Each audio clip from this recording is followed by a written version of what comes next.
नमस्कार, स्वागत करती हूँ आप सभी का भारत 24 पर। मैं हूँ आपके साथ पूर्णिमा मिश्रा। शाम के 6 बज चुके हैं, दहाड़ का वक्त हो चला है और सबसे पहले बात करेंगे दिल्ली में जारी आरोप प्रत्यारोप को लेकर। बीजेपी ने दिल्ली सरकार में कैबिनेट मंत्री आतिशी को लीगल नोटिस भेज दिया है।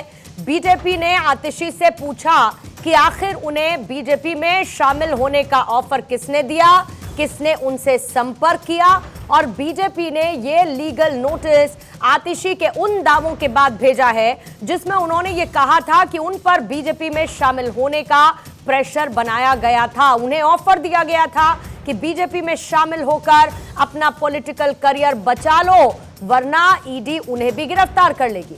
बीजेपी ने इन आरोपों पर आतिशी से सार्वजनिक तौर पर माफी की मांग की है।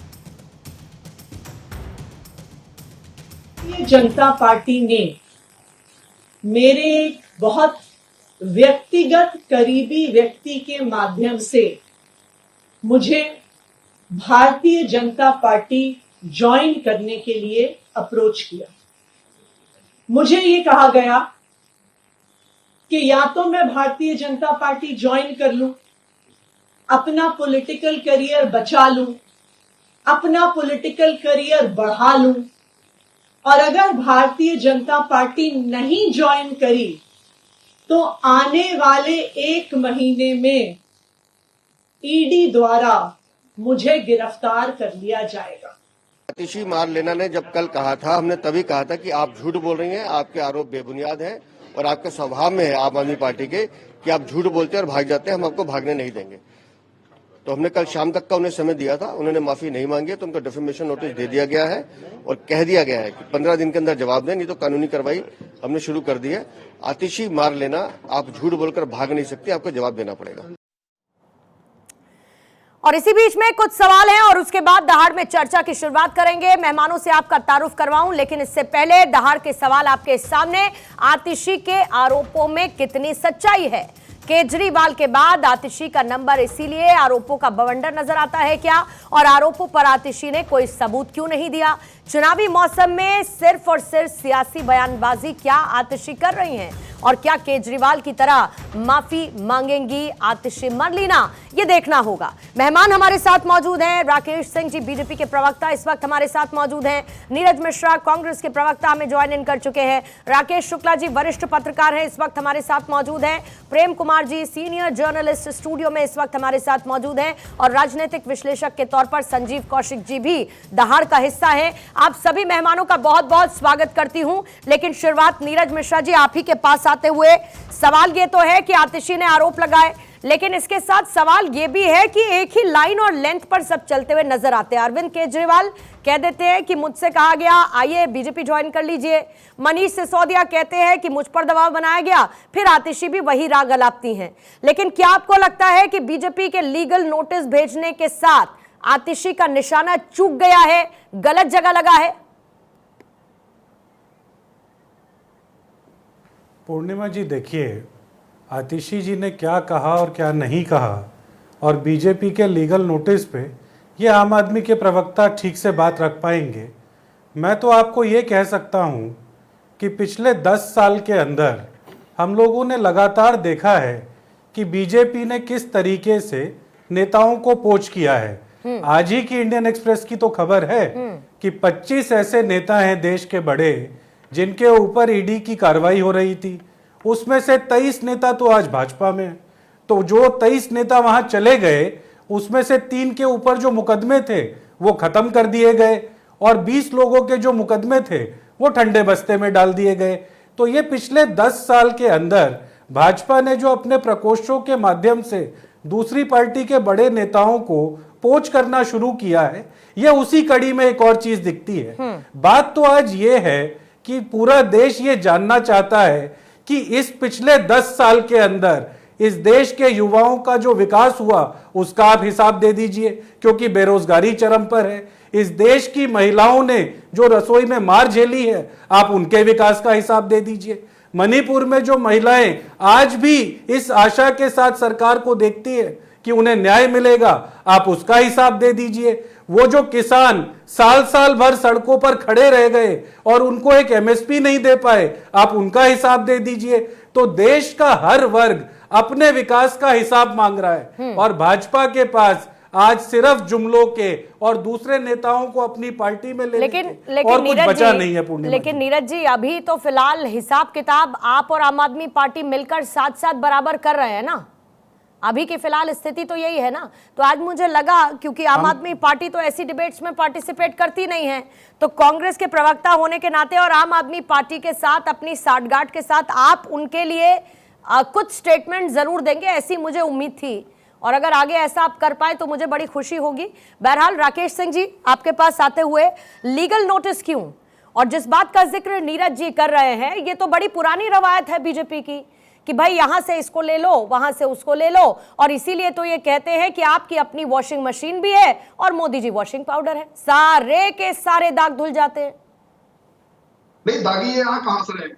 ये इनके बगल में बैठे रहते हैं। जो दाग है, आप इनके बगल में रहते हैं तो दागी रहते हैं, कहीं दूसरी जगह चले जाते हैं तब वो कहते हैं कि दागी होंगे, तब तक साफ रहते हैं। दूसरी बात यह है कि जिस हिरान घोटाले में जमानत पर है सोनिया गांधी और राहुल गांधी, जरा नीरज जी बताएं कि कब तक केस है?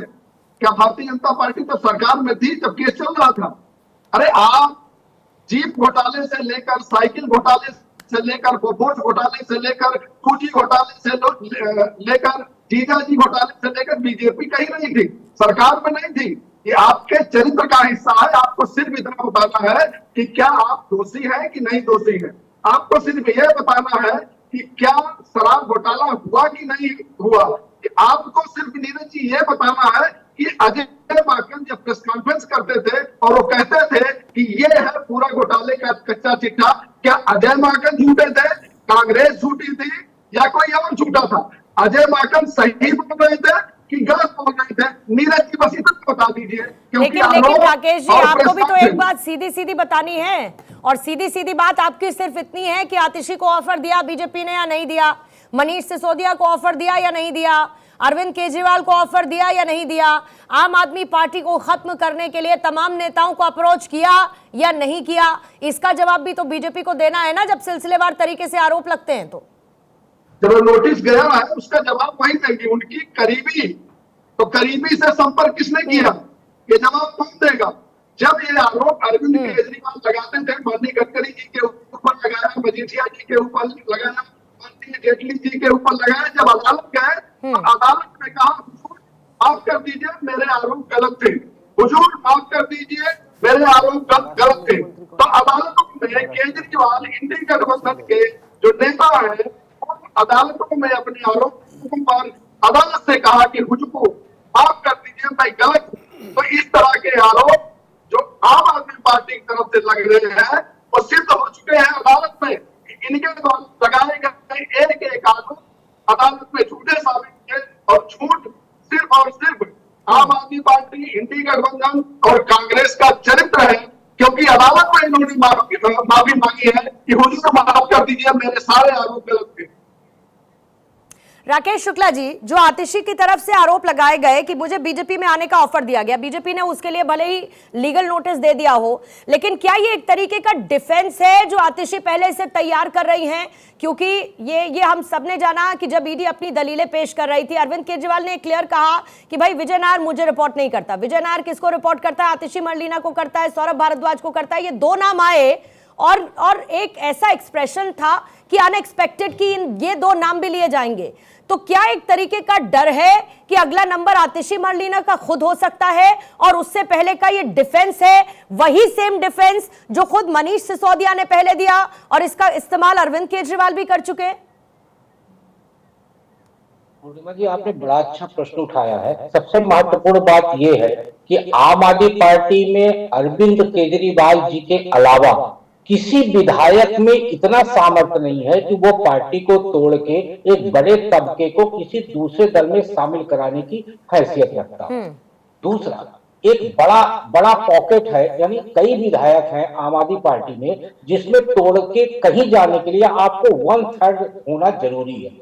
एक एक विधायक को तोड़ने के बाद भारतीय जनता पार्टी सरकार बनाने की स्थिति में नहीं होगी। तो मुझे नहीं लगता कि एक एक विधायक को जिस तरीके का आरोप लगाया जा रहा है कि 25 करोड़ दे रहे, 50 करोड़ दे रहे, अरे जब राज्यसभा चुनाव के लिए पैसा खर्च भाजपा नहीं की, आपके हिमाचल प्रदेश में भाजपा ने कांग्रेस के ही हर्ष मल्होत्रा को खड़ा किया और कहा 25 विधायक हमारे हैं, बाकी की व्यवस्था आप कर लीजिए। तो भारतीय जनता पार्टी कहीं भी एक डिप्लोमेटिक चाल खेलती है, वो पैसा देके विधायक खरीदेगी, और वो भी 2-4 विधायक नहीं खरीदना पड़ेगा, कम से कम 45 विधायक खरीदने के बाद दिल्ली में सरकार बनाने की स्थितियां होंगी। तो आप आम आदमी पार्टी, लेकिन राकेश जी ये तो आप मानेंगे ना, ये तो आप मानेंगे ना कि जिस तरीके से दिल्ली में आम आदमी पार्टी ने अपनी मौजूदगी दर्ज की, दिल्ली में जिस तरीके से आम आदमी पार्टी ने अपनी सरकार बनाई, फिर उसके बाद जब यहाँ पर निगम के चुनाव हुए, लगातार आम आदमी पार्टी अपनी मौजूदगी दर्ज कराती हुई दिल्ली में नजर आई, और उसके बाद पंजाब की विक्ट्री, फिर बाकी देशों में अपनी किस्मत को, बाकी राज्यों में अपनी किस्मत को आजमाना। जाहिर बात है ना कि ये तो बीजेपी ने भी एक्सपेक्ट नहीं किया था ना कि अचानक से कोई एक ऐसी पार्टी आएगी और इतनी मजबूती के साथ वो खड़ी हो जाएगी। यही तो आरोप वो लगाते हैं कि हम ही हैं इस वक्त सक्षम जो बीजेपी को और मोदी को हरा सकते हैं, इसीलिए हमसे डर है।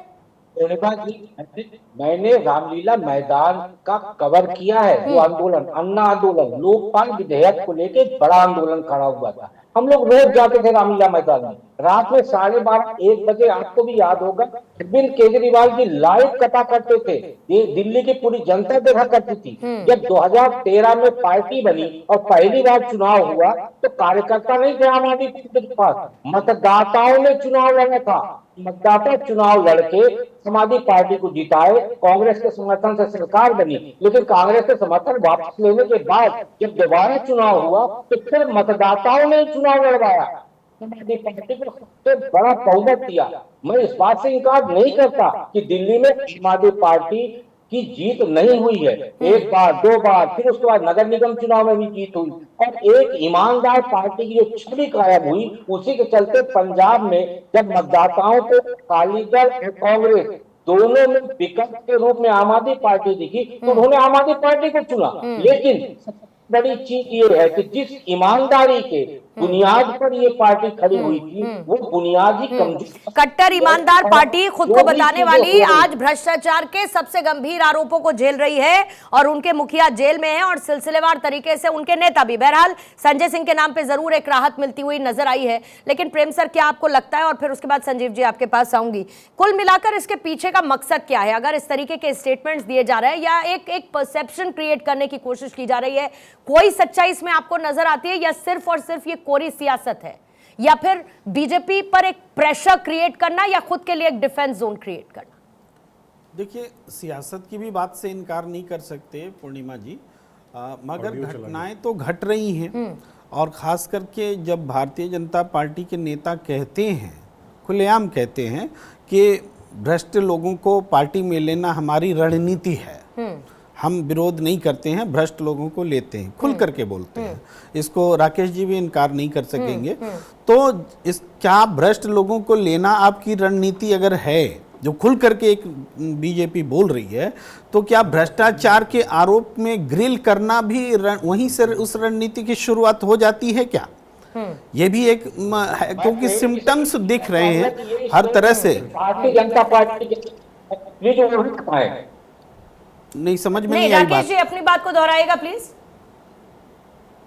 मैं ये कह रहा हूं कि इस भारतीय जनता पार्टी के नेता का स्टेटमेंट है कि भ्रष्ट नेताओं को लेना हमारी प्राथमिकता है।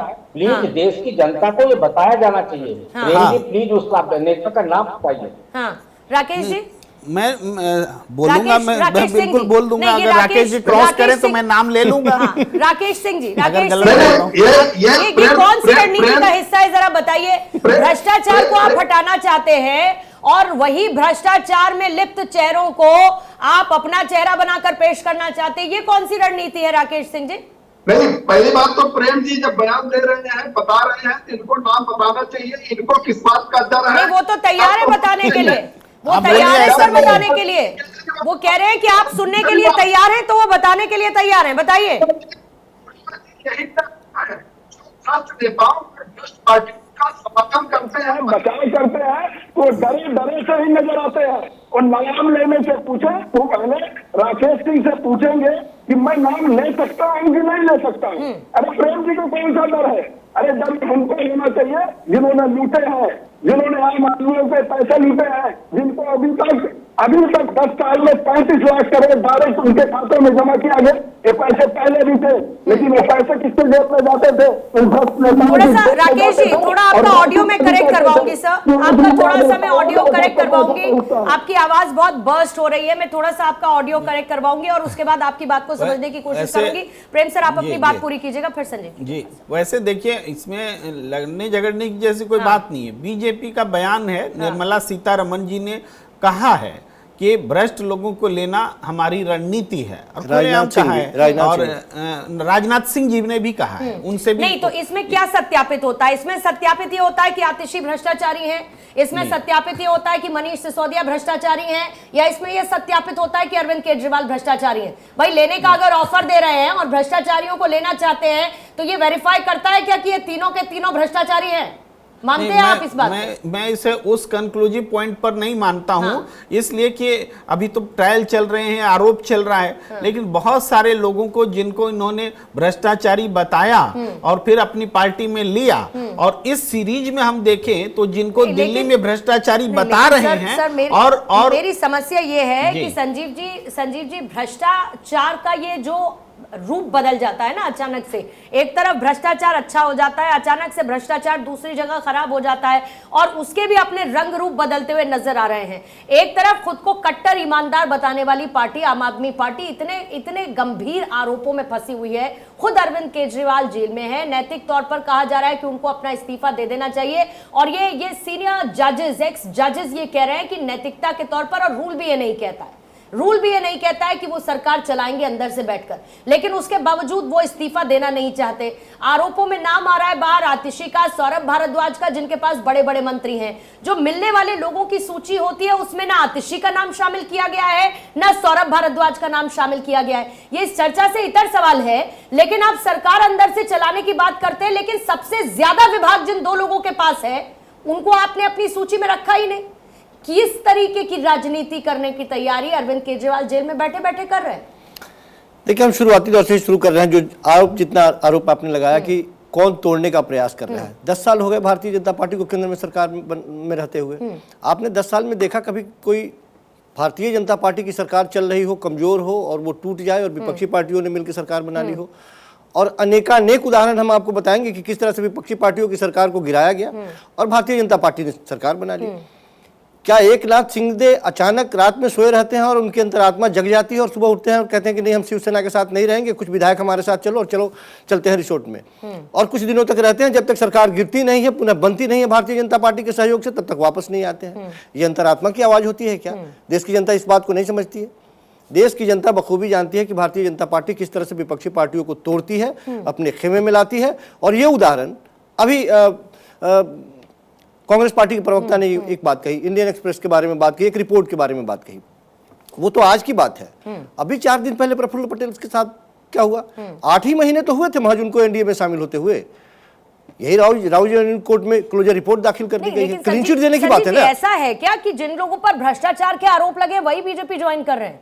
ऐसा तो नहीं है ना सर। बीजेपी ज्वाइन करने वालों में तो बहुत लोग हैं ना। और जब हम फिसदी की बात कर रहे हैं, ठीक है, उधर संजय निरुपम नाराज चल रहे हैं महाराष्ट्र में, कांग्रेस छोड़ रहे हैं, प्रेस कॉन्फ्रेंस कर चुके हैं, उनसे नाराज वो अलग चल रहे हैं। तो अपनी नाराजगी का भार बीजेपी पर कब तक डालते रहेंगे और ये कहते रहेंगे क्योंकि खरीद लिया, क्योंकि बड़ा ऑफर दे दिया। 95% से ज्यादा सारे विपक्षी पार्टियों के लोगों पर करप्शन के आरोप लगे, और उनमें से जो लोग भारतीय किया या नहीं किया, सिर्फ आरोप सुन लीजिए ना, सिर्फ आरोप लगे। और वो लोग जो भारतीय जनता पार्टी के खेमे में गए, उन्हें किस तरह से छोड़ा गया, अभी रिपोर्ट की, आज की ही रिपोर्ट की बात है, उसको देख लेंगे, एक बार नजर खुल जाएगा, नजर खुल जाएगा। मैं सिर्फ ये कह रहा हूं कि भ्रष्टाचारियों के लिए वाकई जेल में जगह होनी चाहिए, लेकिन भ्रष्टाचार के नाम पर भारतीय जनता पार्टी विपक्षियों को प्रताड़ित करे, ईडी को वसूली गैंग का आदमी बना दे। वो एक संस्था ऐसा, तो आप भी मानते हैं कि ईडी वसूली गैंग है नहीं? आप भी मानते हैं? खुलेआम दिखाई दे रहा है ना, मानते हैं खुलेआम। मतलब आपको भी आपको ये बात समझ में नहीं आती, पर शक है? आपको समझ में नहीं आती कि किस तरह से आम आदमी पार्टी के सरकार को अपदस्थ करने के लिए, अरविंद केजरीवाल को फंसाने के लिए किस तरह से प्रयोग किया गया उसमें, और पैसे की वसूली भी हुई। मतलब ये है राकेश जी, पैसे की वसूली, राकेश सिंह जी से मेरा सवाल है, मतलब पैसे की भी वसूली हुई दिल्ली सरकार को खत्म करने के लिए। ये सारा का सारा प्रोपेगेंडा ईडी का इस्तेमाल करते हुए अगर किसी ने रचा है तो वो आप लोगों ने रचा है। 25 साल हो गए हैं। कोशिश आपने की कि ये 25 तमाम साल नेता हो आ गए। जाए आपकी पार्टी में, नहीं आए तो फिर अब आप टेढ़ी उंगली करके घी निकालने लगे। पूर्णिमा जी, संजीव जी है, प्रेम जी है, राकेश जी है, नीरज जी है, दो गठबंधन है साफ साफ, एनडीए का और इंडिया गठबंधन है, उसको इंडिया ब्लॉक कह सकते हैं आप। ये बताइए, आरोप प्रत्यारोप संजीव जी प्रेम जी छोड़िए, इस मंच पर सजा याफ्ता कैदी बैठता है बताइए आप? किस गठबंधन के मंच पर अदालत सिद्ध सजा याफ्ता बैठता है ये बताइए? आरोप को छोड़ दीजिए, हमारे आरोप उनके आरोप, जो आरोपी है हटाइए, सजा याफ्ता किस मंच पर बैठता है? जरा संजीव जी और अब प्रेम दो जी कदम आप आगे चले गए, अब सजायाफ्ता की बात करने लगे। पहले अरे, आरोपियों अरे की बात कर रहे थे, सजायाफ्ता अब सजायाफ्ता की। अरे आरोप ही आप दुर्भावना से प्रेरित होकर लगा रहे हैं, जानबूझ करके छवि खराब करने की कोशिश कर रहे हैं। मंजिल तक पहुंचाइए, शाम तक संजय सिंह वापस आ रहे हैं, इसके बारे में सोचिए कि किस तरह से ईडी ने अपने सरेंडर कर दिया। ईडी के पास कोई विकल्प नहीं बचा, एक संवैधानिक संकट खड़ा हो गया उसके सामने। जज साहब ने भी फैसला देते वक्त ईडी को बुला के पूछा, आधी अधूरी बातें की जा रही है। सच बात यह है कि ईडी के पास कोई विकल्प नहीं था सिवाय छोड़ने के। नहीं, आपत्ति ना जताने के, ईडी ने थोड़ी छोड़ा है सर, ईडी ने थोड़ी छोड़ा। अरे ईडी एक बार ईडी ने थोड़ी छोड़ा है, ईडी प्रश्न खड़ा भाई। करती ईडी निकलते को क्या? कोर्ट ने बाहर। क्या कहा? कोर्ट ने क्या कहा? कोर्ट ने ये कहा कहा कि आप जो कहेंगे हम उसके आधार पर फैसला लेंगे, फैक्ट्स के आधार पर फैसला लेंगे, और वो फैक्ट्स आपके विरोध में है, ये कहा ना कोर्ट की तरफ से, यही कहा गया ना। ईडी ने इसका विरोध नहीं किया, ईडी ने इसका विरोध नहीं किया, लेकिन वहीं जब आज अरविंद केजरीवाल चाहते हैं राहत, जिसको लेकर फैसला रिजर्व कर लिया गया है, तब ईडी कह रही है ना कि हमने कोई ऐसे ख्याली पुलाव नहीं पकाए हैं, हमारे पास आधार है, जो व्हाट्सएप चैट्स हैं, वो तो तो कह रही है ना आधार है ना। आज तो ऑब्जेक्शन रेज कर ही रही है ना सर, आज तो ऑब्जेक्शन रेज कर रही है ना सर, लेकिन एक संजय सिंह के नाम पर ऐसा नहीं है ना कि लाइन से अब सबको राहत मिलती जाएगी। मेरी सिर्फ इतनी बात है कि संजीव जी और प्रेम जी, अगर मैं एक अदालत सिद्ध सजा याफ्ता की गोद में बैठकर ये आरोप लगाऊं कि अमुक व्यक्ति को एजेंसी गलत गिरफ्तार कर रही है, तो हमारे ऊपर भरोसा नहीं होगा। यही हालात कांग्रेस का है, यही इंडी गठबंधन के सभी दलों का है। वो एक सजा याफ्ता के गोद में बैठकर आरोप लगा रहे हैं कि केजरीवाल को फर्जी फंसाया जा रहा है। आरोप कौन लगा रहा है? नीरज जी लगा रहे हैं आरोप, और नीरज जी के पार्टी के कोषाध्यक्ष अजय माकन 6 महीने पहले प्रेस कॉन्फ्रेंस करके पूरा मनी ट्रेल बता रहे हैं कि ऐसे ऐसे शराब घोटाला हुआ। तो जनता सब देख रही है कि आरोप लगाने वाला 6 महीने बाद समीकरण बदल जाता है और कहता है कि नहीं आरोप गलत है। राकेश जी, लड़ लेगी कांग्रेस पार्टी, आम आदमी पार्टी, सब आपस में लड़ लेगी भ्रष्टाचार के नाम पे। कम से कम देश तो बचे, संविधान तो बचे, जो संस्थाएं हैं उसका इकबाल तो बचे। लड़ लेंगे, बचा लेंगे, सब कुछ देख लेंगे, भ्रष्टाचारी को भी नहीं छोड़ेंगे। हम भ्रष्टाचार के पक्षधर हैं तो हमें भी नहीं छोड़ा जाएगा, लेकिन देश तो बचा। करना क्या चाहते हैं? 140 करोड़ लोगों की वजह से बचा है, और आपके हर इलेक्शन में यही राग लाते हैं। 140 करोड़ लोगों ने अपना आशीर्वाद देके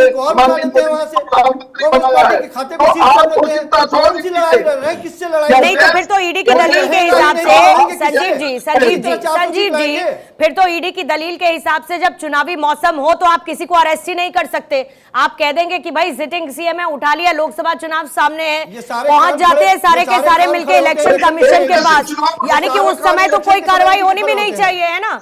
उस समय सबको खुला छोड़ देना चाहिए कि इलेक्शन का मौका है, इलेक्शन लड़ने देते, फिर बाद में बात करेंगे।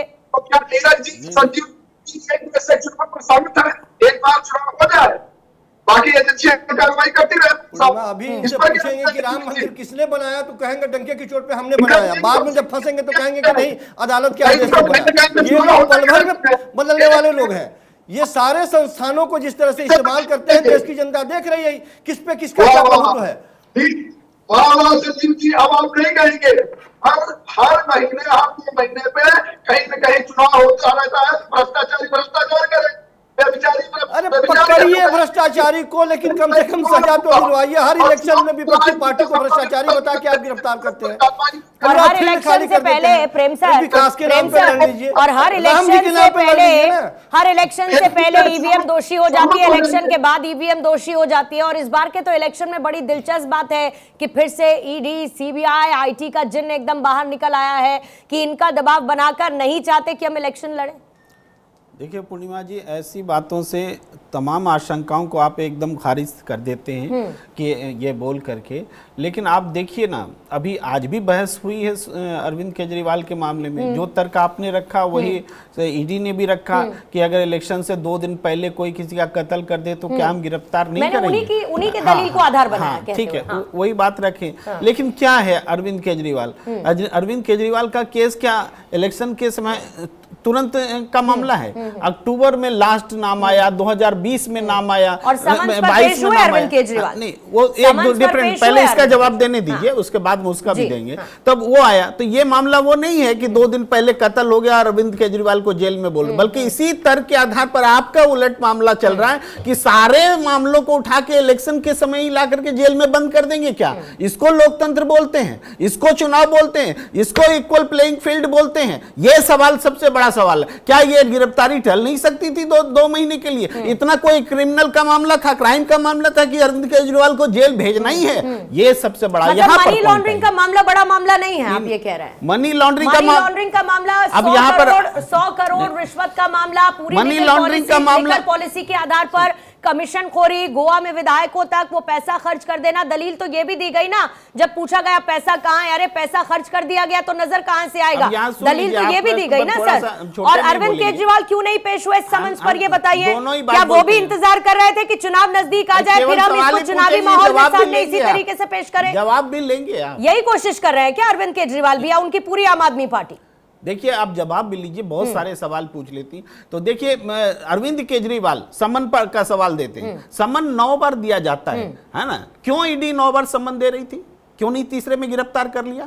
हम तो अरविंद केजरीवाल के बजाय ईडी से पूछ रहे हैं। आपकी क्या बीजेपी से मिली भगत थी कि इलेक्शन तक इसको खींच के ले जाओ और वहां पर अरेस्ट करो? अब आप इस पर जो कोर्ट की तरफ से टिप्पणी की गई, उसी कोर्ट की टिप्पणी के आधार पर अब आप ईडी का गला पकड़ लीजिए कि भाई तीसरी बार में गिरफ्तार क्यों नहीं किया? गला पकड़ा जाएगा, बार में कर लेते तो ये नौबत नहीं आती। गलत पकड़ा जाएगा कि शरद रेड्डी के मामले में आपने बेल का विरोध नहीं किया। शरद रेड्डी ने इलेक्टोरल बॉन्ड से चंदा दिया और चारों गवाह जो हैं, चारों गवाह सरकारी गवाह बनने के बाद अरविंद केजरीवाल का नाम ले रहे हैं। पहले के सारे बयान में एक नाम नहीं है, एक बार भी अरविंद केजरीवाल का नाम नहीं लिया। आपने लुभा करके और उसको प्रलोभन दे करके सरकारी गवाह बना दिया और अरविंद केजरीवाल का नाम ले लिया और जेल भेज दो। मतलब सबसे बड़ा प्रलोभन, मैच फिक्सिंग, मतलब सबसे अच्छा मैच फिक्सिंग है। और सबसे बड़ा प्रलोभन इसमें यही है कि तुम सरकारी गवाह बन जाओ, हम तुम्हें रियायतें दे देंगे, लेकिन नाम लेना होगा अरविंद केजरीवाल का। यही प्रलोभन है ना आपके हिसाब से? राकेश जी को जरा स्क्रीन पर रखेंगे और इसके साथ ही नीरज जी आपको भी रखेंगे और 30-30 सेकंड का जरा टाइमर देंगे साथ ही में। नीरज जी आपके साथ शुरुआत करती हूं और उसके बाद राकेश जी जरा उसका काउंटर रखिएगा। सबसे बड़ी बात यह है नीरज जी कि आरोप पर आरोप, लेकिन उसके बावजूद डिफेंस में कॉर्नर पर किसको किया जाता है? बीजेपी को। भ्रष्टाचार को लेकर मुहिम, और इसकी शुरुआत तो सर खुद कांग्रेस ये चाहती थी कि यह मामला उजागर हो, और आज ऐसी स्थिति आप लोगों की बन चुकी है कि चाहे मन चाहे बेमन से कैसे भी करके आपको उसी को डिफेंड करना पड़ रहा है जिसका भ्रष्टाचार आप उजागर करना चाहते थे पार्टी का। पूर्णिमा जी, मैं 3 बातों का जवाब देना चाहूंगा, सिर्फ एक का नहीं। सबसे पहली बात तो ये, क्योंकि इन्होंने कहा कि हमारे कांग्रेस पार्टी के सोनिया गांधी जी और राहुल जी बेल पर हैं, तो मुझे लगता है न्यायिक प्रक्रिया तो इसी तरीके से चलती है। क्योंकि मेरी डिक्शनरी में तड़ी पार शब्द नहीं है, लेकिन इस देश के गृह मंत्री जो थे वो जिला बदर किए गए थे और बाद में कोर्ट ने ही तो उनको राहत दी, तो आज देश के गृह मंत्री बन पाए। तो जब न्यायालय अपना काम कर रहा हो तो ऐसी ओछी टिप्पणी ना करें। दूसरी बात जो आपने सवाल पूछा, हम तो आज भी कहते हैं अगर ईडी के पास सारे साक्ष्य हैं और वो कहती है कि अरविंद केजरीवाल किंगपिन है। 30 सेकंड दूंगी ताकि इसको थोड़ा क्रिस्प रखा जाए और आप मुद्दे की बात करा सकें। मेरे पास बहुत देर से आई है, बहुत सारी बातें थी कहने के लिए, मुझे 10 सेकंड अगर और दे देंगे। लेकिन ये 30 सेकंड की बाध्यता को पूरा करते हैं। राकेश सिंह जी आपके पास आते हुए, कुल मिलाकर ये है कि आप हैं अक्यूज्ड। भ्रष्टाचार के आरोप भले ही आम आदमी पार्टी पर लग रहे हों, लेकिन पूरी स्क्रिप्ट के रचयिता बीजेपी पार्टी है जो ये चाहती है कि ऑपोजिशन में कोई रहे ही ना, खत्म हो जाए पूरी तरीके से। हमने स्क्रिप्ट लिखी है, हमने स्क्रिप्ट लिखी है भ्रष्टाचारियों को शिकंजे में करना। और नीरज जी ने जो सवाल उठाए, मैं सवाल ये नहीं कर रहा हूं, सवाल ये कर रहा हूं कि जिस मामले पर वो जमानत में है भ्रष्टाचार के मामले में, वो मामला कब का है, तब भारतीय जनता पार्टी सरकार में नहीं थी, कांग्रेस पार्टी सरकार में थी। मनमोहन जी प्रधानमंत्री थे पहली बार, और दूसरी बार कांग्रेस का ये दावा था, प्रेस कॉन्फ्रेंस करके इनके कोषाध्यक्ष अजय माकनाथ के कोषाध्यक्ष उन्होंने प्रेस कॉन्फ्रेंस की और उन्होंने दावा किया कि इस तरीके से शराब घोटाला हुआ है और केजरीवाल को गिरफ्तार करना चाहिए और जेल में भेजना चाहिए। ठीक है, लेकिन फिर भी उसके बावजूद करप्शन बॉन्ड का नाम तो दिया गया है ना प्रधानमंत्री नरेंद्र मोदी को। करप्शन बॉन्ड का नाम तो दिया गया प्रधानमंत्री मोदी को ही ना सर। करप्शन को लेकर आप लगातार बात करते हैं। नीरज मिश्रा जी, चुनावी मौसम में ये सियासी फायदा आपको कहां पर लेकर जा रहा है? क्योंकि आम आदमी पार्टी चाहे अनचाहे पूरे इंडी अलायंस में अगर आज कोई सेंटर में आ चुका है तो वो आम आदमी पार्टी है और अरविंद केजरीवाल का चेहरा है। इसमें खुद आपके राहुल गांधी का चेहरा पीछे आ चुका है, क्योंकि इंडिया अलायंस घूमता हुआ नजर आ रहा है, डिफेंड करता हुआ नजर आ रहा है। चुनाव से ठीक पहले किसको और ब्रांडिंग के तौर पर किसको एस्टैब्लिश कर रहा है? अरविंद केजरीवाल को। पूर्णिमा जी देखिए, अगर आपने दिल्ली में हुई रैली को भी देखा हो तो उसके अंदर इंडिया गठबंधन ने 5 मांगे रखी और वो सारी मांगे जॉइंट इंडिया गठबंधन की थी। हम लोग तो इंडिया गठबंधन के सभी साथी इस देश को भाजपा का और मोदी जी का जो 10 साल का अन्याय काल है उसके बारे में सचेत कर रहे हैं। और सबको हम तो ये कहने के लिए कहते हैं कि आप ये बताइए कि हमारे विकास का क्या हिसाब है।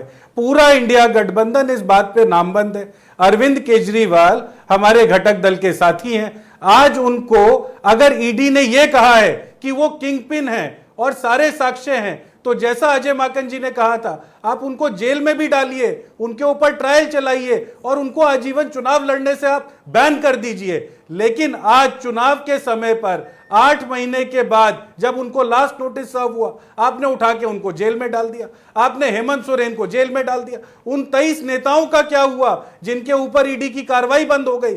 आज देश तो यह कहता है पूर्णिमा जी, वो जो 3.5 लाख करोड़ का धंधा इन लोगों ने 8,200 करोड़ का चंदा लेने के बाद दिया, जो सबके सामने भ्रष्टाचार है, उसके ऊपर तो ईडी सीबीआई कार्रवाई करे। और तीसरी बात, ये जो इन्होंने कहा था कि 2G कोल जी और पता नहीं कौन से जी की बात कर रहे थे, अब राकेश जी आप एक नोटिस के लिए तैयार हो जाइएगा, क्योंकि माननीय उच्चतम न्यायालय ने कहा ना तो इस देश में 2G घोटाला हुआ, ना कोयला घोटाला हुआ। सिर्फ वो जो पैंट के नीचे खाकी चड्डी पहनकर कुछ लोग इस सरकार के अंदर थे, जो अफसर होने के नाम पर इस सरकार को बदनाम किया करते थे, उन सबको जिस तरीके से रास्ता दिखाया, अब आपको उसी तरीके से नोटिस आएगा और अब आप जवाब देंगे कि कौन सा 2G घोटाला हुआ, कौन सा कोयला घोटाला हुआ। और हम डंके की चोट पर कहते हैं, इस देश के अंदर सबसे बड़ा घोटाला मोदी जी की सरकार ने किया। 3.5 लाख करोड़ रुपए का धंधा उन्होंने 8,000 करोड़ का चंदा लेने के बाद दिया, उसके ऊपर अब बहस होगी। और आप तो बिना चंदे के चल रहे हैं नीरज जी, और आपके तो अकाउंट भी अब इस वक्त फ्रीज हो रखे हैं। बड़ी समस्या हो जाएगी। चुनाव कैसे लड़िएगा सर? पूर्णिमा जी, देश की जनता इस बात को तो समझ गई है कि अन्याय काल का अंत तो इंडिया गठबंधन करेगा। तो हमें तो जनता जो है वो वोट भी दे रही है और चुनाव लड़ने के लिए जो नोट की जरूरत है वो भी जनता खुद ही दे रही है। हम लोगों को है ना, मतलब कोई दिक्कत नहीं है ना सर, वो चोरी के, वो धमका कम से कम आप ये तो नहीं कह पाएंगे कि पैम्फलेट छपवाने के भी पैसे नहीं है, एक जगह से दूसरी जगह भेजने के भी पैसे नहीं है। चलिए अच्छी बात है, कम से कम लेवल प्लेइंग फील्ड आपको मिल नहीं पा रहा था, कम से कम अब मिल तो पाएगा। राकेश जी जल्दी से जवाब दीजिएगा, फिर बाकी मेहमानों के पास जाओ। पूर्णिमा जी, वो तो सुप्रीम कोर्ट ने कहा ना कि ये इनकम टैक्स वाले मामले में कि अब कुछ नहीं होगा। पार्टी ने और इनके कोषाध्यक्ष ने आरोप लगाए थे और सारे मनी ट्रेल दिया था कि इस तरह घोटाला किया, ये तो नीरज जी ने मान लिया। और दूसरी बात, आपने जब ये कहा तो जिसकी साख होती है चंदा उसी को मिलता है, और साख का पता चुनावी राजनीति में कैसे पता चलता है? आपको विपक्ष के नेता होने तक की हैसियत में जनता ने नहीं रखा। आपको चंदा कहां मिला? इतना चंदा कहां से आ गया? आपको पता है विपक्ष को 70% चंदे मिले हैं जितने इलेक्टोरल बॉन्ड से मिले हैं, और सबसे बड़ी पार्टी 303 पूर्णिमा जी लोकसभा सदस्य किस तरीके की बात ये भाजपा के लोग करते हैं। नीरज जी बात पूरी होने दीजिए राकेश जी। पूर्णिमा जी अब तीसरी बात तमाम आरोप लगा रहे हैं कि ऐसा है। हमारे भी विपक्ष में हम भी थे, हमारे जेटली जी थे नेता, हमारे सुषमा जी थे, सदन से लेकर सड़क से लेकर पीआईएल अदालत तक हम लड़ते रहे। और कांग्रेस ने 40 ऐसे मामले कांग्रेस सरकार ने अपने ही कार्यकाल में जांच के आदेश दिए थे। आपको लड़ना पड़ेगा, आप तो सदन से भाग जाते हैं, सड़क पर दिखते नहीं, जनता में साख नहीं है, तो आपके आरोप बेबुनियाद है और आप धीरज साहू के आदमी हैं। आपके 350 करोड़ अलमारी में लेकर आपका सांसद बैठा रहेगा और उसको हम कहेंगे कि नहीं, आराम से बैठे रहो, कार्रवाई होगी, शिकंजा कसेगा और उसके गिरेबान से 350 करोड़ वसूले जाएंगे। ये भ्रष्टाचारियों की पार्टी है और एक गठबंधन, सजायाफ्ता की गोद में बैठा हुआ गठबंधन है। और आज ही राकेश शुक्ला जी योगी आदित्यनाथ भी कह चुके हैं कि भाई अपराध करोगे तो बच थोड़े ही पाओगे, उसका खामियाजा तो भुगतना ही पड़ेगा। और न सिर्फ ये बल्कि भ्रष्टाचार को लेकर जीरो टॉलरेंस की नीति, लेकिन उसके इतर ये परसेप्शन। मुझे ये बताइए कि अब इस लीगल नोटिस के बाद आतिशी मरलीना के पास चारा क्या है? क्या वो भी माफी मांग लेंगी? जैसे पहले अरविंद केजरीवाल ने कई बातें कही थी, हालांकि वो बात से यू टर्न ले गए, बहुत सारी चीजें बदली भी, लेकिन अब इसके बाद क्या? क्योंकि आतिशी ने आरोप तो गंभीर लगाए हैं और साथ ही ये भी कि ये लोग कहते रहते हैं मैं खुलासा करूंगा, खुलासा करूंगी, बड़ी बड़ी बातें बताऊंगी, लेकिन ऐसा लगता है कि गुब्बारा फुस हो जाता है, फिर ऐसा कुछ बोलते भी नहीं है। उस मामले पर बीपी सिंह जी जिस तरीके से जेब से कागज निकाला करते थे, उसी तरह 2013-14 में माननीय केजरीवाल जी एक लिस्ट लेके आते थे और कहते थे कि ये सारे लोग भ्रष्ट हैं, और वो कहते थे सत्ता में आते ही शीला दीक्षित जी को हम जेल में बंद कर देंगे। वही कहा करते थे कि ईडी और सीबीआई हमें दे दीजिए और हम बताते कि भ्रष्टाचारियों के खिलाफ कैसे कार्रवाई की जाती है। यदि उस समय ईडी और सीबीआई सही थी तो इसमें गलत कैसे हो सकती है? दूसरा, क्या प्रेमा खांडू जी ईडी से परेशान होकर पूरी कांग्रेस की सरकार लेके भाजपा में आ गए थे? क्या ज्योतिरादित्य सिंधिया जी ईडी से परेशान थे कि चलती हुई कांग्रेस की सरकार गिरा के भाजपा की सरकार बनवा दिए थे? क्या एकनाथ शिंदे जी ईडी से परेशान थे कि आपकी शिवसेना के इतने विधायकों को लेके और भाजपा में समर्थन में आ गए थे? सवाल ये है कि विरोध के लिए विरोध करना ठीक नहीं है। दूसरा, पूर्णिमा जी, जो ये कहा जाता है कि इतने नेताओं को क्लीन चिट दी गई और इतने नेताओं का जो मामला है वो ठंडे रास्ते में डाल दिया गया, मुझे लगता है कि ये विपक्ष के लिए बहुत अच्छा अवसर है कि वो प्रमाण के साथ उन नेताओं के मामले लेके न्यायालय में जाए और न्यायालय से कहे कि ईडी इस मामले को ठंडे बस्ते में डाल दी है और ईडी का पर्दाफाश कर दे। विपक्ष क्यों नहीं जा रहा न्यायालय? उसे जाना चाहिए और ईडी आरोप लगाने की बजाय उसकी कार्यप्रणाली को जनता के सामने लाना चाहिए कि उसकी कार्यप्रणाली संदिग्ध है, विपक्षियों के खिलाफ कार्रवाई कर रही है। प्रेम कुमार जी, आपको लगता है कि पूरा 2024 चुनाव की धुरी बदलती हुई नजर आ रही है, न सिर्फ आम आदमी पार्टी और उसके एग्जिस्टेंस को लेकर, क्योंकि ये तो खुद सुप्रीम कोर्ट की टिप्पणी थी जब इस मामले को लेकर सुनवाई हो रही थी कि अगर ये तमाम नेता आरोपी हैं, जिन पर आरोप हैं, तो ऐसे में आप आम आदमी पार्टी को ही आरोपी क्यों नहीं बना देते? और इस बात को लेकर कयास भी थे कि हो सकता है कि आने वाले वक्त में ईडी शायद कुछ ऐसा करे। बहरहाल वो आगे की बात है, लेकिन आपको लगता है कि पूरी धुरी 2024 के चुनाव की बदल चुकी है आम आदमी पार्टी के अस्तित्व को लेकर भी, और इसके साथ ही वर्सेस में कौन आ गया है? वर्सेस में ईडी, सीबीआई और इनकम टैक्स डिपार्टमेंट आ चुका है और तमाम वो संस्थाएं जिस पर विपक्ष को विश्वास नहीं रहा। जी, आपके गंभीर सवाल के बीच में एक बात जो आती है ना कि सुप्रीम कोर्ट ने कहा कि आम आदमी पार्टी को क्यों ना अक्यूज्ड बना दिया जाए, कि आप क्यों नहीं बना? हाँ, तो इसी में सुप्रीम कोर्ट ने अगले सुनवाई में कहा था कि इस बीच बहुत सारी भ्रांतियां आ गई मेरे नाम से कि हम बोलना चाहते हैं कि आम आदमी पार्टी को बनाइए, दरअसल हमारा काम सवाल पूछना है, हम कोई सलाह नहीं दे रहे हैं। अच्छा। इसलिए ये बात को नोट कर लिया है कि सुप्रीम कोर्ट ने ऐसा नहीं कहा बोल करके, मैंने थोड़ा सा हम ध्यान लाना चाहते हैं।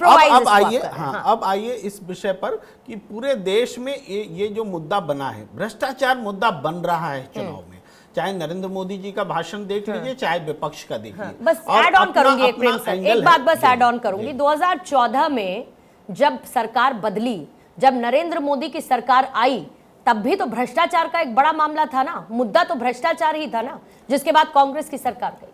हाँ बिल्कुल, भ्रष्टाचार के मुद्दे से जनता सहमत भी हुई थी, तभी भारतीय जनता पार्टी को लाई थी और कांग्रेस की पराजय हुई थी। और आज भी जो मुद्दा है भ्रष्टाचार बन रहा है और बीजेपी की कोशिश है कि विपक्ष को भ्रष्टाचारी घोषित करे और मुद्दा बनाए, और विपक्ष के पास में पूरी अपॉर्चुनिटी है कि ये सेलेक्टिव करप्शन का मामला उठाते हैं, सारे भ्रष्टाचारियों को अपने साथ जोड़ करके ये भ्रष्टाचार को शिष्टाचार बना रहे हैं। ये मुद्दा खुला हुआ है, वाइड ओपन है कि जनता किसको क्या समझा पाती है और उसके हिसाब से मुद्दा बनेगा भ्रष्टाचार, और इस पर जनता वोट करेगी। जी, ये मतलब आप ये कह रहे हैं कि जनता को ये समझाने में कौन सक्सेसफुल होता है कि कौन ज्यादा भ्रष्टाचारी है, लेकिन मुद्दा भ्रष्टाचार का रहेगा। बिल्कुल। लेकिन इसके साथ साथ संजीव सर, क्या ED, CBI, income tax department, क्योंकि मोदी हर एक रैली में भ्रष्टाचार की बात करते हैं और विपक्ष जहां जाता है, इससे पहले भी जब विधानसभा चुनाव हुए तो हमने देखा कि ये कहा गया उन लोगों की तरफ से जो सीएम है, अब एक्स सीएम है, खैर उनकी तरफ से कहा गया पार्टी को मजबूती देते हुए कांग्रेस की कि इस बार का चुनाव बीजेपी नहीं लड़ रही है, बल्कि इस बार का चुनाव ईडी लड़ रही है, इस बार का चुनाव सीबीआई लड़ रही है। और अब तो कांग्रेस के पास इनकम टैक्स डिपार्टमेंट का नोटिस और साथ ही में उनके जो अकाउंट्स फ्रीज हुए हैं वो भी मुद्दा है। पूर्णिमा, देश के प्रधानमंत्री जी अब कहीं कुछ बोलते हैं तो उनके बातों में वजन तो होती है, लोग सुनते भी हैं, प्रतीकात्मक तौर पे वो शब्दों का चयन भी बड़ी शानदार तरीके से करते हैं।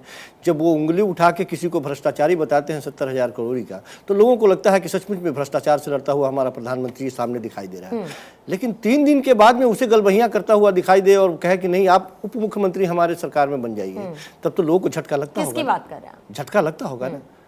तो निश्चित तौर पे जब देश के प्रधानमंत्री भ्रष्टाचार के नाम पर राजनीति करते हुए दिखाई दे रहे हैं और बाहर निकल के वो लगातार ये कह रहे हैं कि भ्रष्टाचारियों को छोड़ेंगे नहीं, केवल भ्रष्टाचारी विपक्षी पार्टियों के भ्रष्टाचारी हैं।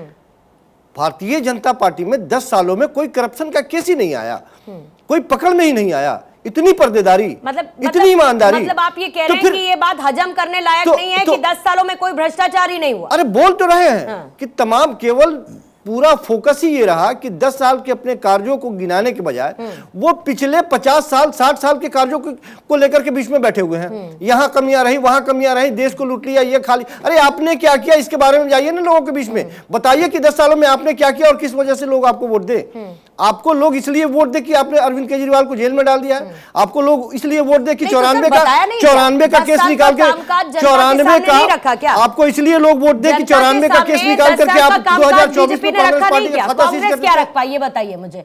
बीजेपी ने क्या 10 साल का कामकाज रखा कि नहीं रखा जनता के सामने? क्या आपको इसलिए लोग वोट क्या ब्लैक पेपर व्हाइट पेपर जारी हुआ, दोनों की तरफ से नहीं हुआ, ये बताइए। मेरी बात और उसमें कामकाज का जिक्र था या नहीं था? जाने दीजिए ना। आपने कहा, नहीं सर, आपने कहा, आप ही का काउंटर है ना। देखिए आपने क्या कहा, मैंने आप ही के शब्द से जवाब निकाला। आपने ये कहा कि जनता के बीच जाइए, ये बताइए कि 10 साल में आपने क्या काम किया। आप ये थोड़ी बताएंगे कि अरविंद केजरीवाल को हमने जेल में डाल दिया। बस इसी के काउंटर में मैंने पूछा कि क्या ये लोग नहीं बताते कि इन्होंने 10 साल में क्या काम किया, बताया या नहीं बताया अलग अलग मौकों पर, और क्या मोदी करप्शन के साथ उन कामों का जिक्र करते हैं या नहीं करते हैं? सुनते होंगे ना आप, उनका एनालिसिस भी करते होंगे बहुत अच्छे से। देश की जनता, हम क्या सुनते हैं हमको छोड़ दीजिए, देश की जनता बड़े गौर से देख रही है और ये भी देख रही है कि क्या भारतीय जनता पार्टी को इसलिए लोग वोट करें चूंकि 2094 का मामला निकाल करके कांग्रेस पार्टी का खाता आप सीज कर देते हैं, इसलिए आपको वोट दे। लोग आपको इसलिए वोट दे कि 2020 का मामला लेकर के अभी अरविंद केजरीवाल को इलेक्शन का जब अधिसूचना जारी हो जाती है इलेक्शन की, उसके बीच में आप उठा लेते हैं एक सिटिंग मुख्यमंत्री को, इसलिए आपको लोग वोट दे। इसलिए आपको लोग वोट दे कि भ्रष्टाचार के नाम पर तमाम उन विपक्षी पार्टी के लोगों को ले रहे हैं और रिपोर्ट आपकी आंखों के सामने है कि सारे लोगों को कैसे, किस तरह से किसी को बरी कर रहे हैं, किसी को अपने खेमे में मिला रहे हैं और किस तरह से सरकारें बना रहे हैं। आप लोग देख रहे हैं, हमें कोई एतराज नहीं। फिर हम कह रहे हैं कि भ्रष्टाचारियों के लिए जगह जेल में होना चाहिए, लेकिन ये भ्रष्टाचार से नहीं लड़ रही है भारतीय जनता पार्टी। ये अपने लिए वो मतलब ये है कि आप ताली बजाने के लिए एक हाथ आगे भी बढ़ाना चाहते हैं और जैसे ही सामने वाला ताली बजाने को तैयार होता है आप अपना हाथ वापस से पीछे खींच लेते हैं। सर, भ्रष्टाचारी को जेल में होना चाहिए, लेकिन सिटिंग सीएम को उठा लेते हैं जैसे वाला जो परसेप्शन है, मैं उसी को लेकर कह रही हूँ कि यही तो दलील है ना, यही दलील है कि फिर चुनाव है तो फिर कोई कार्रवाई होनी ही नहीं चाहिए, क्योंकि सिटिंग सीएम है, कैसे उठा लिया, नहीं कर सकते।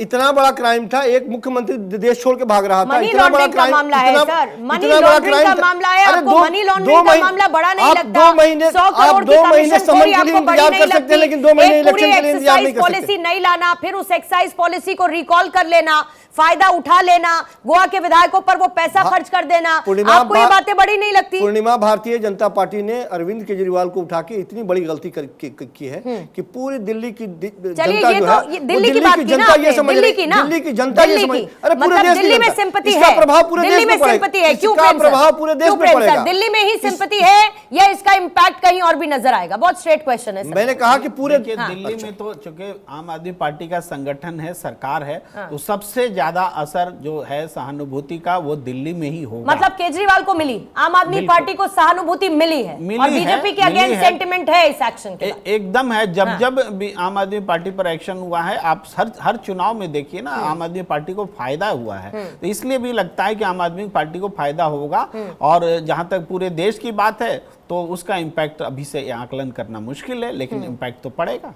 जल्दी से एक क्लोजिंग कमेंट के लिए बीजेपी और कांग्रेस के पास आना चाहूंगी। नीरज जी, आप ही के पास शुरुआत करती हूँ। समय थोड़ा सा कम है लेकिन फिर भी चाहूंगी अपनी बातों को आप सामने रखें। इस मुद्दे को अलायंस अब किस तरीके से कैरी फॉरवर्ड करना चाहता है? क्योंकि लीगल नोटिस तो है, माफी मांगने का कोई स्कोप कम से कम मुझे तो नहीं नजर आता है, आई एम श्योर कि आपको भी ये नहीं लगता होगा कि आतिशी कुछ ऐसा करने वाली हैं। तो अब इस मुद्दे को किस तरीके से अलायंस रणनीति के तौर पर कैरी फॉरवर्ड करने जा रहा है, अरविंद केजरीवाल की गिरफ्तारी से लेकर तमाम कार्रवाई और ईडी के एक्शन को लेकर?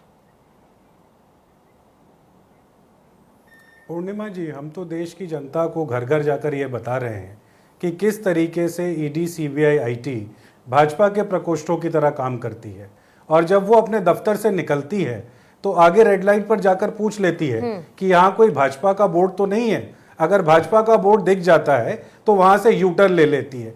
तो देश की जनता को तो ये बता रहे हैं। और जब हम डोर टू डोर जाते हैं तो देश की जनता हमसे भी पूछती है कि आप इनसे जरा पूछने की कोशिश तो करिए कि वो मणिपुर की बहनें जो आज भी न्याय का इंतजार कर रही हैं, उनके लिए प्रधानमंत्री जी बोलेंगे। वैसे तो मणिपुर नहीं गए, पर क्या चुनाव में वोट मांगने के लिए वहां चले जाएंगे? वो लोग ये भी पूछते हैं कि वो चीन जो अरुणाचल में और लद्दाख में घुसकर बैठा है, क्या प्रधानमंत्री जी वहां जाकर वोट मांगने के नाम पर ही कम से कम उसको लाल आंख दिखा देंगे? और युवा ये भी पूछता है कि वो जो मेरी 2 करोड़ नौकरियां सालाना थी, उसमें से आप कुछ देने के नाम पर क्या हमारे बीच में आकर ये कहेंगे कि मैं सबसे फेल्ड प्रधानमंत्री हूं, मैंने आपकी नौकरी भी छीन ली? और महिलाएं ये पूछती हैं कि वो जो गैस सिलेंडर हम रसोई में लेते थे जो 400 रुपए का था उसको 1200 कर दिया, तो वो 1200 को कम करने के नाम पर कम से कम हमारे से तो बात करेंगे। तो देश की जनता तो ये सवाल पूछ रही है। और ये भी पूछती है क्या कि भ्रष्टाचारी को बचा रहे हो क्या? युवा पूछता है क्या? बिल्कुल पूछता है ना, इसीलिए तो कह रहे हैं कि वो 23 नेता जिन पर कार्रवाई होनी थी वो भाजपा में चले गए। आपने उनके सारे मुकदमे रोक दिए। वॉशिंग मशीन बोरो तो नहीं कर ली आपने नीरज जी? वो तो मोदी जी कर ही रहे हैं ना। वॉशिंग मशीन आपने बोरो तो नहीं कर ली है? 23 को इधर निकाल दिया, बाकी सबको धुल के साफ कर दिया। पूर्णिमा जी, बाकी सबको धुल के अब आपने साफ कर दिया। आपके वॉशिंग पाउडर का नाम तो बता दीजिए सर। पूर्णिमा जी, नहीं, वॉशिंग मशीन और वॉशिंग पूर्णिमा जी, अभी पाउडर विक्रेता तो मोदी राकेश जी जी, हैं। तो ये तो देश की जनता देख ही रही है। हम तो सीधी सीधी बात आपसे ये कह रहे हैं कि आप जनता राकेश जी, को जल्दी से आपकी जो प्रतिक्रिया। लोकतंत्र की मालिक है, राकेश जी, जल्दी से क्लोजिंग कमेंट एक आपकी तरफ से। पूर्णिमा जी, संजीव जी, प्रेम जी और नीरज जी ये कह रहे हैं कि सब विपक्ष के नेताओं के खिलाफ कार्रवाई क्यों हो रही, बाकी लोगों को क्यों नहीं पकड़ा जा रहा है। आपका किस्सा याद आता है, हमारे यहाँ एक जेब कतरा पकड़ा गया रंगपुरा से, और जब पुलिस ने जेब कतरे को पकड़ लिया तो वो सीना तान के कह रहा है कि बाकी सारे जेब कतरे जो पहले हैं उनको पकड़ के ले आइए, तब हम जो है गिरफ्तारी देंगे। तब पुलिस ने कहा कि अभी रंगे हाथों आप पकड़े गए हैं, जो है वो भी गिरफ्तार होंगे। जो रंगे हाथों 350 करोड़ कांग्रेस के सांसद लेके बैठे हैं अपनी आलमारी में, धीरज साहू को रंगे हाथों पकड़े गए हैं। बंगाल में एक मंत्री टीएमसी का 65 करोड़ लेके बैठा हुआ है, उसको रंगे हाथों पकड़ा गया है। रंगे हाथों केजरीवाल पकड़े गए हैं और बेचने की घोटाले के जो रंगे हाथों पकड़ा गया है उसके खिलाफ कार्रवाई होगी।